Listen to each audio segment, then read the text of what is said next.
شروع اللہ کے نام سے جو بڑا مہربان نہایت رحم والا ہے۔ تارے کی قسم جب غائب ہونے لگے کہ تمہارے رفیق محمد صلی اللہ علیہ وآلہ وسلم نہ رستہ بھولے ہیں نہ بھٹکے اور نہ خواہش نفس سے منہ سے بات نکالتے ہیں۔ یہ قرآن تو حکم خدا ہے جو ان کی طرف بھیجا جاتا ہے، ان کو نہایت قوت والے نے سکھایا، یعنی جبرائیل طاقتور نے۔ پھر وہ پورے نظر آئے اور وہ آسمان کے اونچے کنارے میں تھے، پھر قریب ہوئے اور آگے بڑھے تو 2 کمان کے فاصلے پر یا اس سے بھی کم۔ پھر خدا نے اپنے بندے کی طرف جو بھیجا سو بھیجا۔ جو کچھ انہوں نے دیکھا ان کے دل نے اس کو جھوٹ نہ جانا۔ کیا جو کچھ وہ دیکھتے ہیں تم اس میں ان سے جھگڑتے ہو؟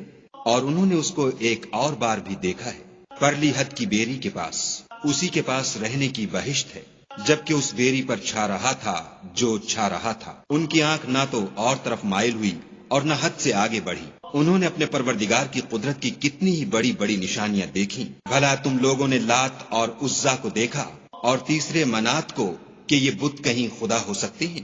مشرکو، کیا تمہارے لیے تو بیٹے اور خدا کے لیے بیٹیاں؟ یہ تقسیم تو بہت بے انصافی کی ہے۔ وہ تو صرف نام ہی نام ہیں جو تم نے اور تمہارے باپ دادا نے گھڑ لیے ہیں، خدا نے تو ان کی کوئی سند نازل نہیں کی۔ یہ لوگ محض ظن فاسد اور خواہشات نفس کے پیچھے چل رہے ہیں، حالانکہ ان کے پروردگار کی طرف سے ان کے پاس ہدایت آ چکی ہے۔ کیا جس چیز کی انسان آرزو کرتا ہے وہ اسے ضرور ملتی ہے؟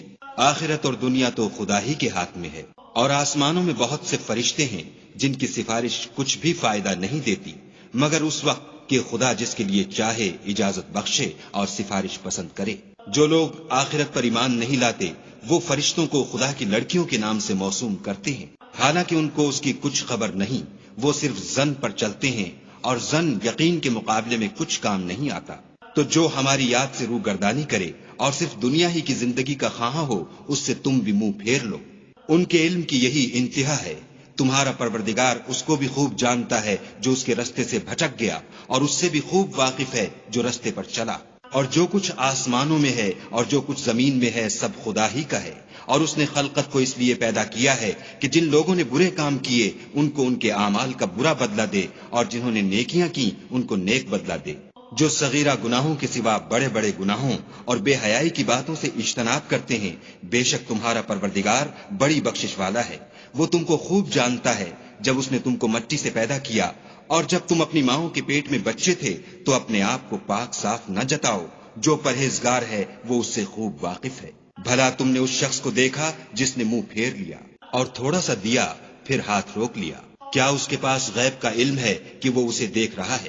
کیا جو باتیں موسیٰ کے صحیفوں میں ہیں ان کی اس کو خبر نہیں پہنچی؟ اور ابراہیم کی جنہوں نے حق اطاعت اور رسالت پورا کیا، وہ یہ کہ کوئی شخص دوسرے کے گناہ کا بوجھ نہیں اٹھائے گا، اور یہ کہ انسان کو وہی ملتا ہے جس کی وہ کوشش کرتا ہے، اور یہ کہ اس کی کوشش دیکھی جائے گی، پھر اس کو اس کا پورا پورا بدلہ دیا جائے گا، اور یہ کہ تمہارے پروردگار ہی کے پاس پہنچنا ہے، اور یہ کہ وہ ہنساتا اور رلاتا ہے، اور یہ کہ وہی مارتا اور جلاتا ہے، اور یہ کہ وہی نر اور مادہ 2 قسم کے حیوان پیدا کرتا ہے، یعنی نطفے سے جو رحم میں ڈالا جاتا ہے، اور یہ کہ قیامت کو اسی پر دوبارہ اٹھانا لازم ہے، اور یہ کہ وہی دولت مند بناتا اور مفلس کرتا ہے، اور یہ کہ وہی شعرا کا مالک ہے، اور یہ کہ اسی نے عاد اول کو ہلاک کر ڈالا، اور سمود کو بھی غرض کسی کو باقی نہ چھوڑا، اور ان سے پہلے قوم نوح کو بھی۔